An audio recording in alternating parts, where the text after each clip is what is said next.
Tarek William Saab, el ex fiscal general de Venezuela, una de las principales piezas de la arquitectura revolucionaria levantada por el régimen de Chávez y de Maduro, salta de la Fiscalía a la Defensoría del Pueblo tras una década marcada por la persecución judicial y el blindaje al chavismo. En ángulo, el debate de cómo figuras radicales de puestos de control son interpretadas por analistas como una concesión más de Delcy Rodríguez a las exigencias que ha puesto la Casa Blanca. A propósito de esto, el fiscal que en Estados Unidos estuvo investigando al testaferro de Maduro, a Alex Saab, dijo aquí, en esta cadena internacional, en NTN 24, que todos los que están ahora en el poder en Venezuela temen por la información que maneja Saab. Bienvenidos. ¿Lo renunciaron o renunció? Vamos a hablar de Tarek William Saab, el denominado por el régimen como el poeta de la revolución, así le decía Hugo Chávez en su momento. Saab Halabi dice que ha editado 16 libros, algunos de ellos en Cuba, en Colombia, en México, Argentina, Siria y hasta China se ha ido.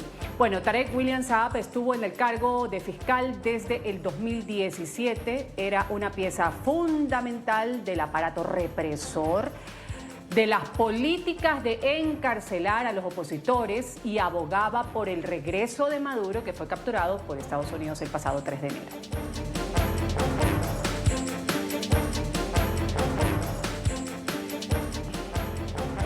Ahora, el poeta ha pasado a ocupar el cargo de defensor del pueblo. Este insólito, para muchos, insólito movimiento ha ocasionado críticas entre los activistas de derechos humanos dentro y fuera de Venezuela, causa desconcierto, por supuesto, en familiares de presos políticos que aún están esperando la aplicación de la amnistía para sus seres queridos. De manera express, la ilegítima asamblea, presidida por Jorge Rodríguez, aceptó la renuncia de Saab, de Tarek William Saab como fiscal y lo ha nombrado ahora defensor del pueblo. Quedó usted investido con el cargo de defensor del pueblo encargado de la República Bolivariana de Venezuela. Felicitaciones. Muchas gracias.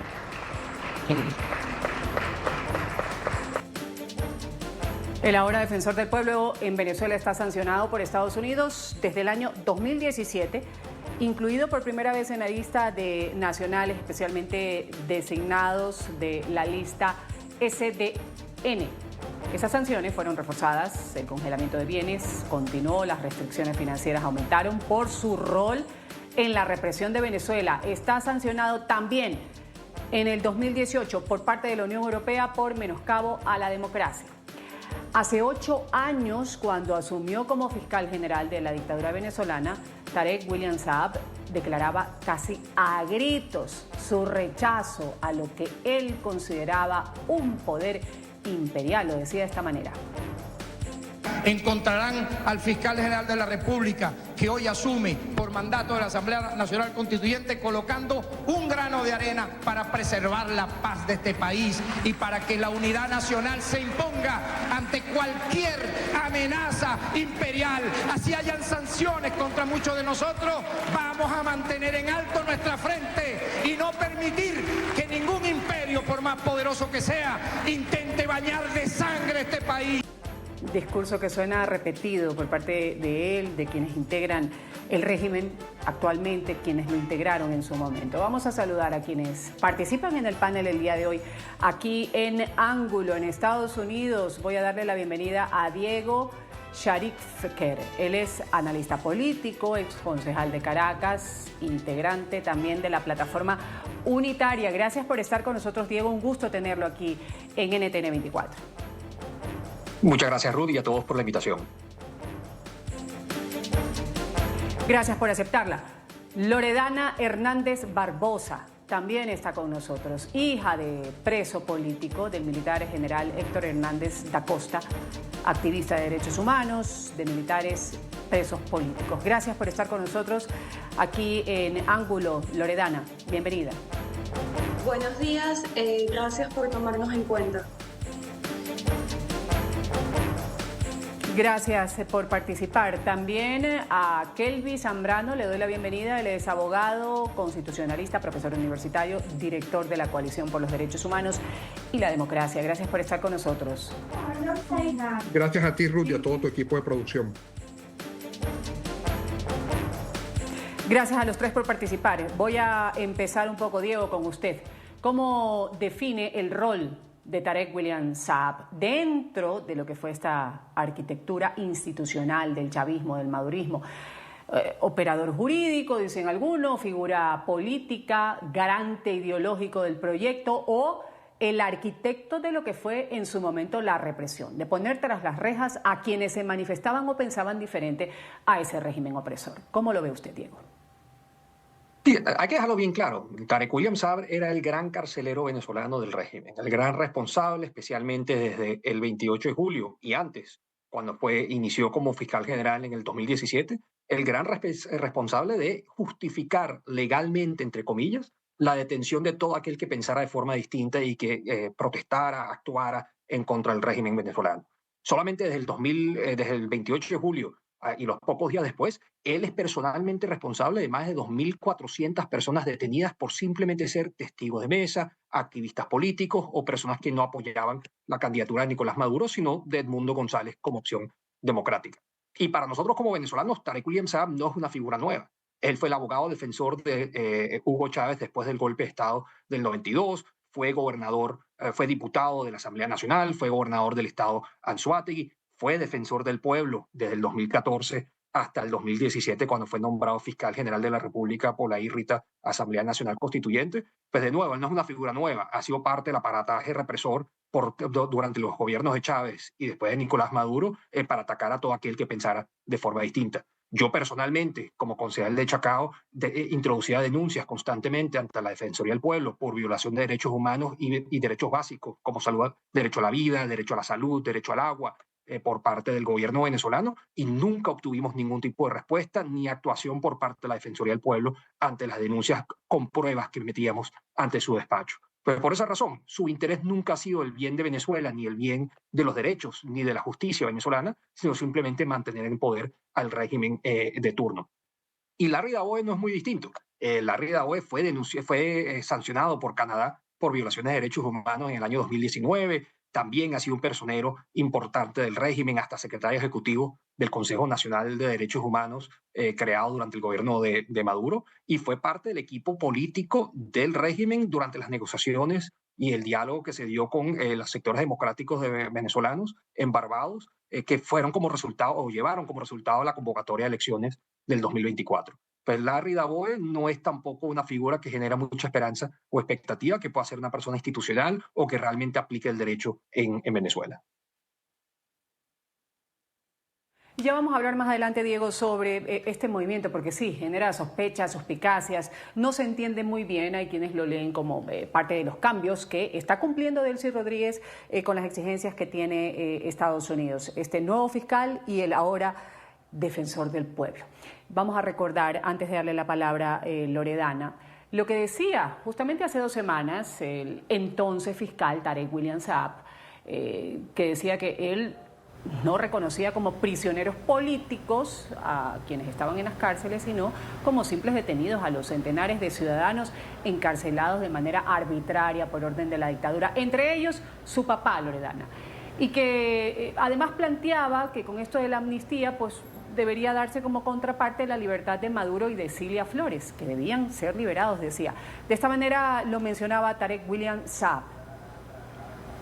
Es decir, yo los llamo presos, yo no le doy un apellido a nada, porque entonces usted me dirá, son personas detenidas, usted me dice, ¿qué son? Son detenidos por acciones que en su momento están registradas. Que una ley de amnistía general tiene que beneficiar a todos los factores, o sea, gubernamentales y opositores, porque es para la reconciliación y la pacificación. Si vamos a hablar de una amnistía y un perdón absoluto, el ciudadano presidente Nicolás Maduro, constitucional, presidente constitucional de Venezuela, y la doctora Cilia Flores, diputada y primera dama, tienen que ser liberados de manera incondicional. La ley de amnistía vendría a cerrar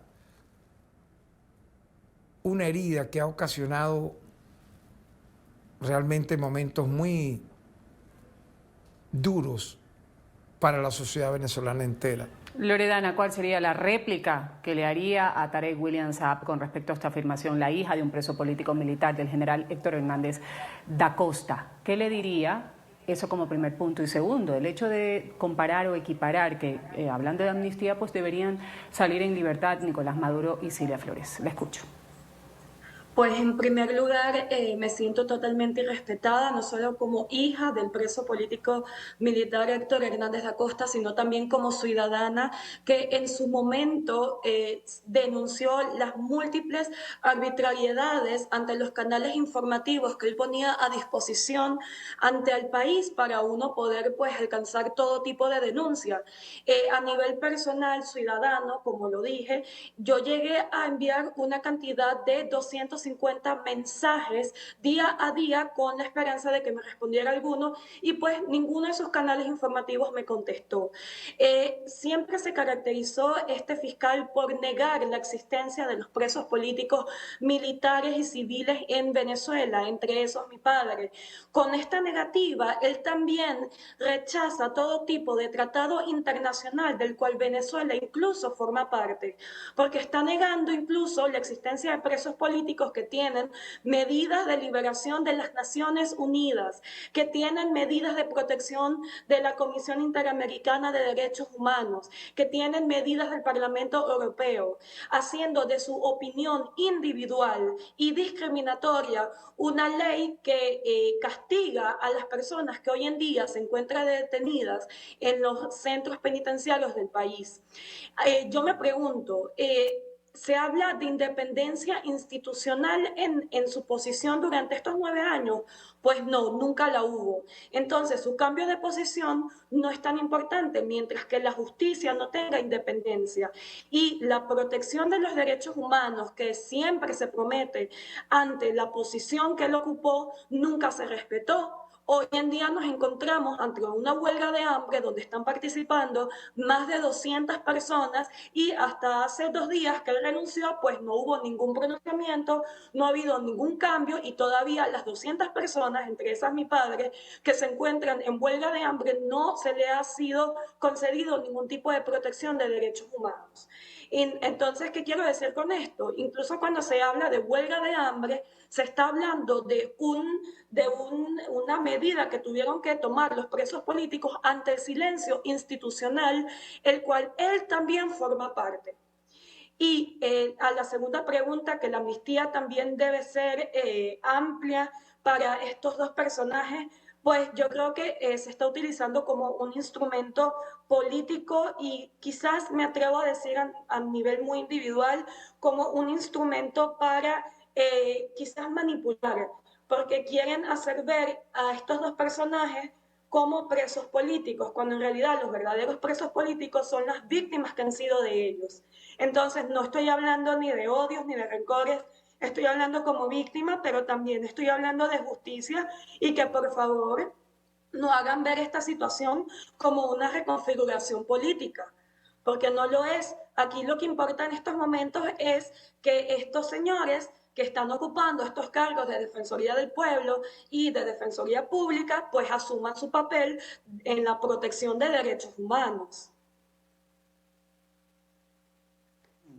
Kelby, sobre eso que acaba de decir hace un momento Loredana, yo quiero establecer un poco la inquietud que se genera en el ambiente. Hablemos del paso por la Fiscalía o del paso que ahora ha dado el salto de la Fiscalía a la Defensoría. ¿Cómo se interpreta este salto? ¿Refleja continuidad estratégica por parte de los hermanitos Rodríguez? ¿Reacomodo táctico? ¿De qué se trata? Bueno, primero quiero saludar a Loredana, a quien reconozco toda la lucha que ha dado a favor de su padre. Han sido una de las víctimas más golpeadas en todo este proceso de persecución en Venezuela. En segundo lugar, no podemos estar hablando de una renovación institucional, sino de una rotación del poder. Y esta rotación del poder no es nueva. Esto es algo que hemos visto durante estos 25 años, que cuando existe algún cuestionamiento de índole político o alguna presión, se dan algunas rotaciones, pero estas rotaciones son rotaciones que se efectúan justamente sobre la base de alguna presión política de alto nivel como la que ha estado haciendo Estados Unidos. Y esta situación lo que genera es una gran desconfianza en la sociedad. Aquí lo que nosotros podemos apreciar es que por parte de quienes siguen controlando el poder en Venezuela no existe un compromiso real para el respeto y la garantía de los derechos humanos. Porque quien tenía las funciones como persecutor del proceso penal venezolano, como el responsable de la persecución del proceso penal, ahora forme parte de una institución que tiene como propósito garantizar los derechos humanos, esto es una gran contradicción. Quien ejercía las funciones como fiscal general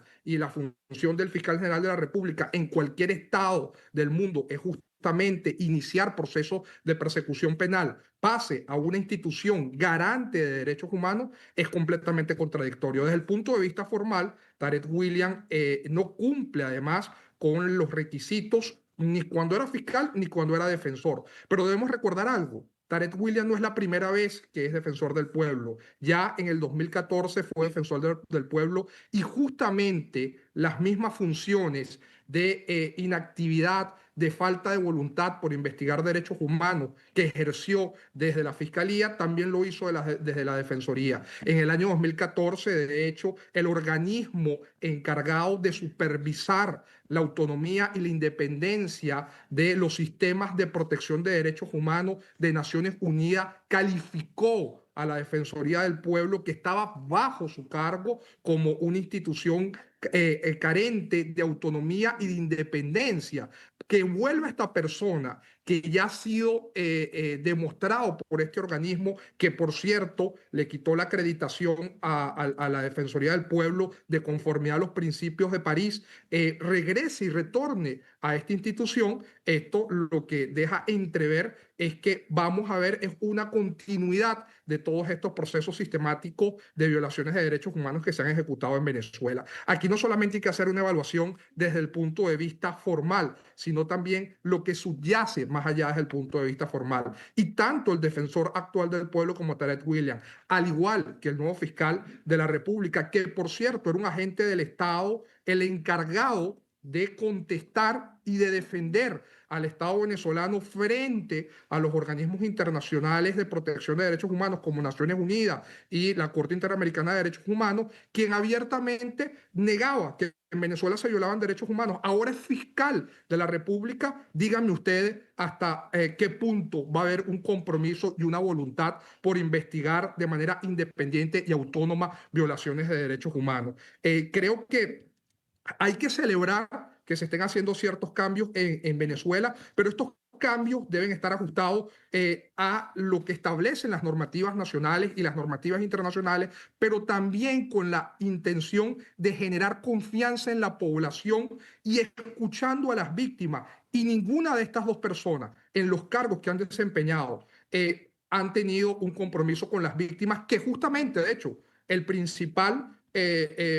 la principal función que se desprende de conformidad a la Constitución y a la ley orgánica de la Defensoría del Pueblo es que el defensor del pueblo escuche a las víctimas, actúe de manera independiente y controle el poder político y el poder judicial en Venezuela. Estos órganos son órganos que van a controlar el ejercicio del poder público en Venezuela. Y estas dos personas no solamente han demostrado no tenerlo, sino que además no cumplen con estas condiciones. Son activistas políticos, que de hecho es una de las causales para que estas personas no ejerzan estos cargos, y creo que lejos de poder generar un ambiente de confianza y tranquilidad en la población, lo que genera es una gran incertidumbre de cuáles van a ser los siguientes pasos.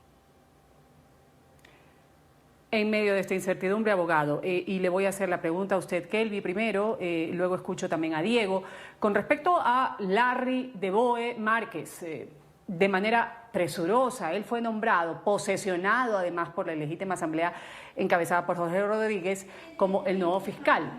Sobre este personaje pesa una sanción de Estados Unidos, lo tiene incluido en la lista Clinton, también está sancionado por Canadá desde el 2019 por su responsabilidad o complicidad en violaciones de derechos humanos en Venezuela y también por socavar la democracia. Por estas restricciones tiene congelados activos, prohibición de entrar a territorio canadiense. Ahora el fiscal de Boe está pues como el nuevo personero, ha sido nombrado por la dictadura y debe gestionar la aplicación de la amnistía, la famosa ley de amnistía, y esta palabra además que es anhelada por familiares de presos políticos y que ha sido uno de los puntos sobre la mesa que ha puesto Estados Unidos en Venezuela. Vamos a escuchar un poco cómo fue esta primera declaración que hace Larry de Boe, el nuevo fiscal ilegítimo de Venezuela. Juro trabajar sin descanso para contribuir a consolidar un sistema de justicia que esté a la altura de nuestro pueblo. Un sistema de justicia que deje atrás los estigmas, la discriminación que históricamente ha heredado. Entonces, muy brevemente con todos mis panelistas, perdón, Loredana, a usted le voy a dar la palabra primero. ¿Usted cómo cree que va a aplicar esto de la ley de amnistía? La ley de amnistía, algo que es anhelado, la liberación de las personas que están excarceladas de forma injusta, pero ahora como se habla de una ley de amnistía que ha sido aprobada, pues ¿cómo lo va a hacer el fiscal? ¿Usted tiene confianza en que este fiscal aplique? ¿De qué manera? Pues la confianza se construye, ¿no? Entonces, si la confianza se construye, se deben esperar las decisiones que ellos van a asumir en pro de la defensa de los derechos humanos, de los que hoy en día están detenidos injustamente, así como un procedimiento o una metodología que vaya acorde, que sea eficaz, que sea rápida. Porque cada persona que está pasando hoy un día preso es un día vivido, injusto, incluso lo que mencioné, están pasando un día de huelga de hambre.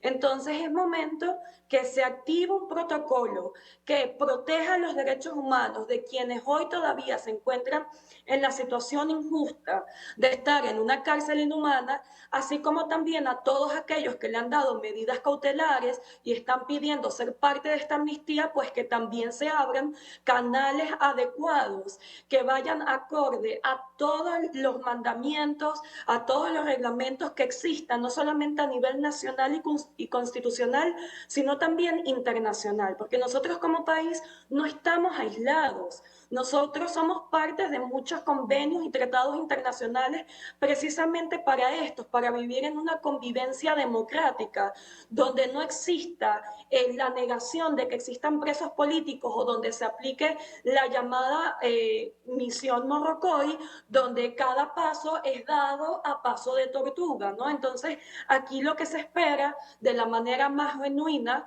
es que pues se abran caminos eficaces, rápidos y que no quede ni una sola persona fuera de esa ley de amnistía que tiene que ser para todos por igual, porque así lo dice el artículo 21 de la Constitución Nacional, que todos son iguales ante la ley. Entonces yo sí doy mi voto de confianza, pero espero que la confianza pues se vaya construyendo a medida que vayan dando las decisiones. Bueno. Esta es la confianza que pide familiar de un preso político, que se vaya construyendo. Le pregunto a Diego, ¿va a darse de esta manera? ¿En realidad puede construir una confianza una persona que ha sido cuestionada? Y preguntarle diferencias reales que existen entre Tarek William Saab y de Boe en términos de trayectoria, de redes de poder, de vínculos internacionales y en el concepto también de calificar a los presos políticos. Escuchamos a Tarek William Saab diciendo, no, para mí son personas que han cometido delitos y están presos por eso. No los reconocía como presos políticos. ¿Cuál va a ser el desempeño de Boe aquí? ¿Cómo lo ve usted? Sí, esa es una muy buena pregunta y creo que honestamente un poco temprano para saber cuál va a ser ese desempeño, a pesar de que sabemos el pasado de Boe y también es un funcionario, digamos, de carrera dentro del régimen venezolano. Su designación como fiscal general encargado, porque no es definitivo hasta que la Asamblea Nacional designe o a través de la comisión y escoja al próximo fiscal general, se da bajo la presión de los Estados Unidos y, digamos, y el oversight tanto de Trump o en su caso de Marco Rubio.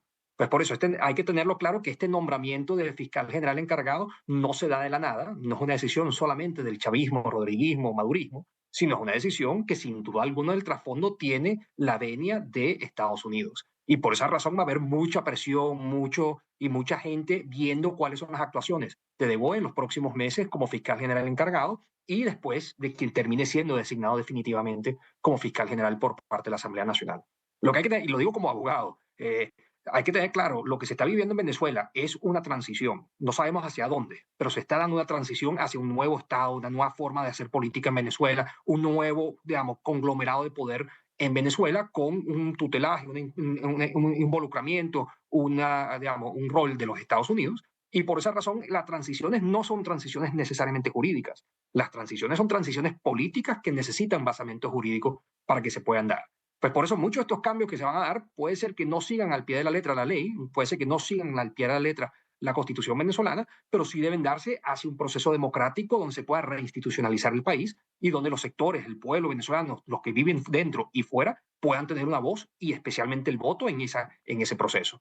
Pues por eso yo creo, es difícil saber exactamente qué va a hacer de Boe, pero lo que él vaya a hacer no lo va a hacer por decisión propia. Lo va a hacer con un rol muy importante en los Estados Unidos en todos los pasos, y si no cumple lo que sean los intereses de reinstitucionalización o democratización de Venezuela por parte de los Estados Unidos, veremos que su duración en la Fiscalía General de la República va a ser sumamente corta y será sustituido por otra persona en el corto plazo. Vamos aquí un pequeño corte comercial, debo ir a pagar anunciantes. Esto es Ángulo, hablando entre todas cosas del nuevo fiscal, del ahora defensor del pueblo, de Tarek William Saab, el poeta de la revolución, como lo decía Hugo Chávez en su momento. Pasa de fiscal a defensor del pueblo. ¿Por qué se relacionan estos cambios con el presidente Donald Trump? Bueno, analistas y fuentes cercanas al proceso de transición en Venezuela están indicando que la salida de figuras radicales de puestos de control precisamente responden a esta concesión que hace Delcy Rodríguez ante las exigencias de la Casa Blanca. Vamos a volver luego del corte comercial. Esto es Ángulo. Continuamos con Ángulo por NTN 24, el canal de las Américas.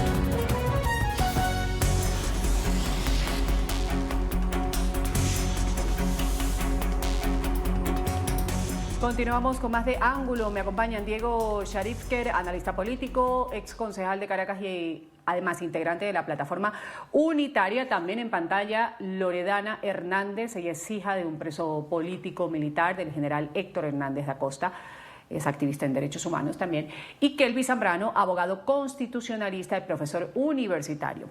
A propósito, abogado Zambrano, aquí en el informativo USA de nuestra cadena NTN 24 hemos tenido la entrevista con Kurt Luckenheimer, el fiscal que investigó en Estados Unidos a Alex Saab, el conocido como testaferro de Nicolás Maduro.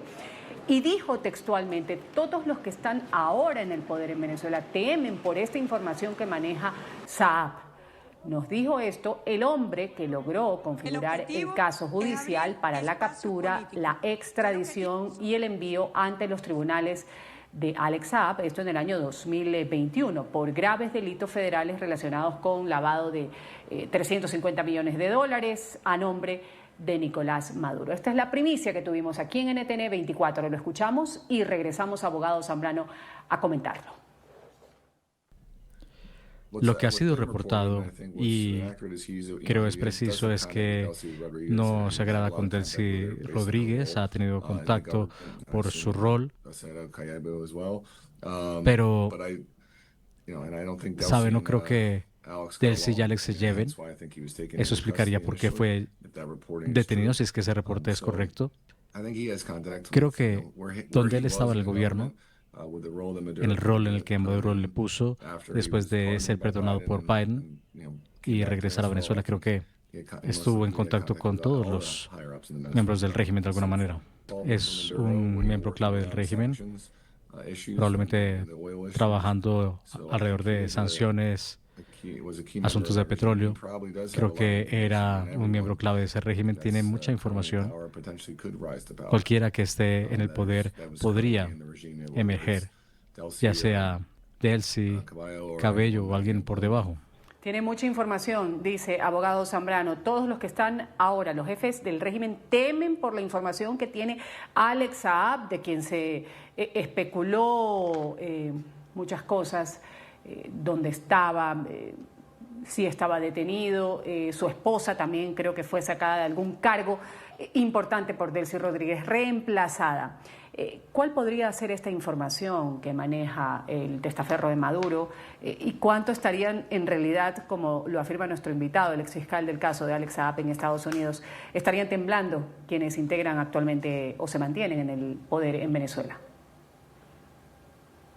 Fundamentalmente, en el caso de Alex Saab, yo creo que la información que él pueda tener se refiere fundamentalmente a la triangulación de todo lo que ha sido el proceso económico en Venezuela. Recordemos que él fue un factor fundamental para poder triangular toda esa cantidad de dinero de transacciones entre el Estado venezolano y otros estados frente a las sanciones. Es una persona que logró surfear las sanciones que implementó Estados Unidos y que va a poder evidenciar quiénes eran estas personas que colaboraban como estos actores económicos a efectos de que ese dinero pudiese entrar, que ese dinero pudiese salir, incluso de blanquear ese dinero. Creo que va a ser determinante. Yo creo que en esta estructura gubernamental todos de alguna otra manera tienen alguna responsabilidad en estos procesos. De hecho, Tarek William ha estado vinculado propiamente a grupos económicos sirios que operan y que operan en Venezuela abiertamente, muy cercanos justamente a Alex Saab, y yo creo que aquí podríamos estar evidenciando cómo ese dinero era incorporado en la economía venezolana, de qué manera podían sacarlo de Venezuela, incluso con actores que se encuentran aquí mismo en los Estados Unidos, que sirvieron como testaferro y que sirvieron como agente para poder lavar ese dinero. Creo que además esto también va a ser utilizado inteligentemente por la administración Trump como una forma de presión, como una forma de negociación. Es decir, yo quiero que tú ejecutes estas acciones y nosotros podríamos negociar quizá sobre la base de que estas personas quizás no las podemos tocar, pero si tú ejecutas estos actos a lo interno. Entonces creo que toca esperar lo que va a suceder, pero creo que el tema político, más allá del tema jurídico, va a tener un factor fundamental en este proceso o que se pueda estar iniciando una transición a la democracia en Venezuela. También el que fue fiscal federal de Estados Unidos entre el 2010 y 2023, quien sabemos condujo trascendentales investigaciones sobre prácticas corruptas en el extranjero, fraude financiero, soborno, lavado de activos también. Él nos habló, Diego, aquí en NTN 24, de un posible reencuentro de Saab con los tribunales en Estados Unidos, de Alex Saab, el testaferro de Maduro. No creo que él esté en territorio de Estados Unidos. Si es tomado en custodia por funcionarios de Estados Unidos, él, especialmente si hay algún tipo de cargos en su contra, tendría que aparecer ante un juez de Estados Unidos para una aparición inicial dentro de las primeras 48 horas. Obviamente eso no ha pasado. Estoy seguro que habría mucha publicidad alrededor de eso. Fue acusado inicialmente con sus crímenes y extraditado después de casi un año de litigio de Cabo Verde a los Estados Unidos, y luego nosotros ayudamos a rebatir sus argumentos sobre inmunidad diplomática a nivel de juicio. Fue nuestra apelación, fue perdonado bajo el presidente Biden, se dejó en claro públicamente que era un conspirador y hay una acusación relacionada con sobornos relacionados con el programa CLAP en Venezuela, y fue acusado por ese crimen y no fue perdonado por esa participación. Estamos viendo un reencuentro posible de Saab con los tribunales en Estados Unidos.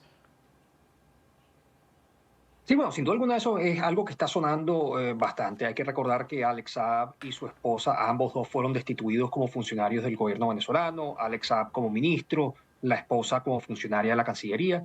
Y esos movimientos no ocurren de gratis. Pues no hay duda de que esos son marcando distancia de ellos dos como funcionarios del gobierno, seguramente por presión de la Casa Blanca, y a pesar del miedo, y de acuerdo, del miedo que deben tener muchos personeros del régimen por la información y las pruebas que puede tener Alex Saab de todos los hechos de corrupción, la actual Casa Blanca pareciera muy interesada en llevar a Alex Saab de vuelta a la justicia para que pueda proveer más información todavía que pueda incriminar a Nicolás Maduro, a Cilia Flores o a otros funcionarios del régimen venezolano. Ahí sin duda alguna va a haber muchos movimientos, ahí va a seguir la presión de los Estados Unidos sobre la administración o el nuevo gobierno del régimen a través de Delcy Rodríguez, y va a ser sin duda parte de la presión que va a dar hacia que se continúe esta transición, esperemos nosotros, hacia la democracia y a un proceso donde los venezolanos decidamos nuestro propio futuro. Vamos a ir a un pequeño corte comercial, volvemos inmediatamente. Esto es Ángulo.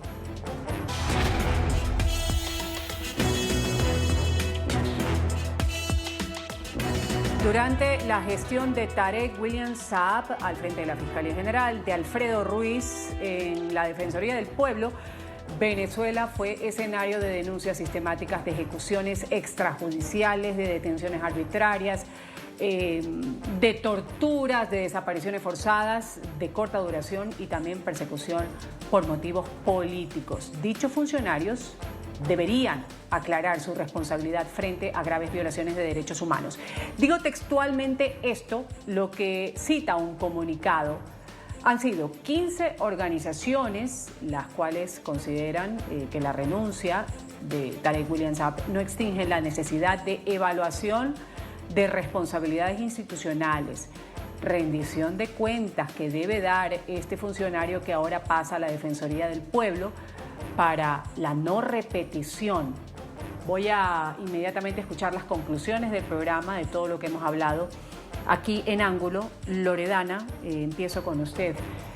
¿Coincide con esta petición que han hecho a través de este comunicado estas 15 ONG que exigen la ruptura con la impunidad justamente tras la salida de la Fiscalía, ahora ir a ser defensor del pueblo? Adelante. Asimismo, coincido totalmente con esta opinión y quisiera dejar un mensaje muy importante tanto para estas personas como para el país, y es precisamente las palabras que en algún momento dijo Nelson Mandela. Nadie conoce realmente a un país hasta que ha visitado sus cárceles. Y pues en Venezuela esto se ha reflejado en el silencio institucional, entre ellos el de estas personas que en estos momentos están ocupando estos cargos, y en la negación sistemática de la existencia de los presos políticos en Venezuela. Entonces no necesitamos más discursos, no necesitamos nombres en posiciones distintas, simplemente necesitamos que se reconozca la situación de violación de derechos humanos en el país y se garantice la integridad de aquellos que el día de hoy están sufriendo y se le están quitando cada uno de sus derechos básicos. Entonces, un llamado simplemente a la acción, que si realmente hay un cambio genuino detrás de todo esto, pues se haga y que se piense de la manera más humana y constitucional posible, porque esto no es un favor, esto es un deber que está en nuestra Carta Magna. Gracias por estas conclusiones, Diego. Hablando un poco de las figuras consideradas radicales en estos puestos de control todavía. Hay quienes dicen, pues, fortalece la cohesión interna del régimen, otros que en cambio señalan que exponen mayor aislamiento internacional de quien ahora pues está ocupando un cargo por encargo de los Estados Unidos. ¿Cuál sería su conclusión al respecto? Sí, bueno, primero expresar mi total solidaridad con Loredana y con todos los familiares de los presos políticos, las cientos de familias que todavía viven la penuria de tener un familiar en una cárcel venezolana, y los cientos que ya fueron liberados, pero merecen también reparaciones por los daños que ocasionó el Estado venezolano al detenerlos injustamente y someterlos a torturas, tanto físicas como psicológicas, durante todo este tiempo. De nuevo, la transición se está dando en Venezuela. ¿Transición hacia qué? Aún no sabemos, es temprano para saberlo. Pero estos cambios son parte de esa transición. Son poder ir sacando figuras que han sido muy tóxicas y radioactivas para el régimen venezolano y sustituyéndolos por otros que tampoco es que son menos tóxicas ni menos radioactivas, sino que pareciera que tienen la venia de la administración Trump y de Marco Rubio para poder llevar hacia esa transición de los tres, digamos, con las tres etapas que ha mencionado el secretario Rubio en muchos casos. Lo que toca es seguir presionando para que esa transición se dé lo más pronto posible, para que haya una transición a una democracia real, para que sean los venezolanos los que decidamos nuestro propio futuro y sobre todo en el corto plazo se cierren los centros de represión, se desmonte todo el aparataje represivo y que todos los presos políticos estén libres de nuevo con sus familiares, que todos los exiliados podamos volver a nuestro país y que seamos de nuevo los venezolanos que definamos nuestro propio futuro. Ojalá eso sea en el muy corto plazo. Yo tengo mis dudas sobre qué tan rápido podrá ser, pero seguiremos luchando y presionando para que se dé lo antes posible por el bien de nuestro país. Abogado Zambrano, cierro con usted en las conclusiones. No debería solo tratarse de un relevo de autoridades, un cambio de más en las piezas, sino hay quienes dicen que sea una oportunidad para corregir estos errores, déficits estructurales en garantía, en protección de los derechos humanos. Sí, bueno, lo primero es que los procesos de cambio político suelen ser incómodos, ¿no?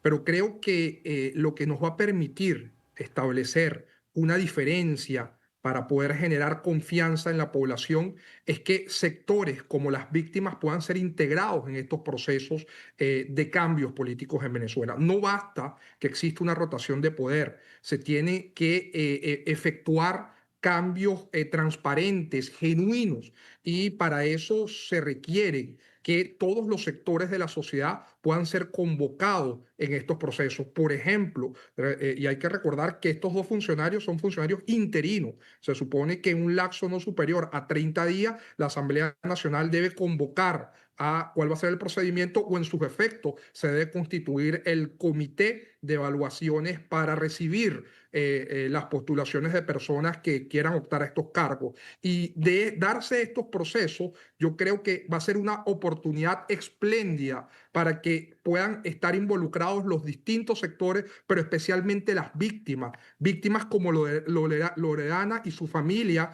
que su padre ha sido víctima de tortura, tratos crueles, de desaparición forzada de corto plazo, de detención arbitraria. Se deben escuchar a las víctimas. Si nosotros queremos que se efectúe un proceso genuino, se deben tomar en consideración dos elementos. Primero, la idoneidad de estas personas, que estas personas que vayan a estar en estos cargos después que se dé el proceso de elección sean personas que cumplan con condiciones, que no sean activistas del partido de gobierno o incluso de otro partido, que traten de mantener la autonomía, la independencia, que sean personas que tengan la intención, la voluntad y la capacidad de investigar las graves violaciones de derechos humanos, de adoptar las decisiones de organismos internacionales en el sistema interno. Y sabemos que esto va a ser complejo, pero se tiene que dar. La transición en Venezuela no solamente debe ser complaciente con las élites, sino con todos los sectores de la sociedad para poder enrumbarnos en un nuevo proceso. Y para esto, insisto, las víctimas deben ser un actor principal en estos procesos de elección y en estos procesos de investigación que se deben llevar a cabo en Venezuela para que se pueda construir esa confianza que decía Loredana. La confianza se construye, y para construir esa confianza se deben dar ciertos síntomas, y creo que un síntoma principal es que las víctimas formen parte de estos procesos. Pausa comercial. Volvemos enseguida. Esto es Ángulo. Continuamos con Ángulo por NTN 24, el canal de las Américas. Voy a agradecer a quienes han participado en el programa Ángulo. Diego Sharifker, él es analista político, también fue concejal de Caracas, integrante actual de la plataforma unitaria. Muchas gracias, Diego, por haber estado con nosotros. También agradecer el testimonio de Loredana Hernández Barbosa. Ella es hija del preso político, el militar general Héctor Hernández da Costa. Ella es activista de derechos humanos, de presos políticos, aquí con su visión, su testimonio, su dolor y su petición. También a Kelvin Zambrano, abogado constitucionalista, profesor universitario y director de la Coalición por los Derechos Humanos y por la Democracia. Me despido, soy Ruth del Salto, esto ha sido el programa Ángulo. Ustedes sigan con la señal del canal internacional NTN 24.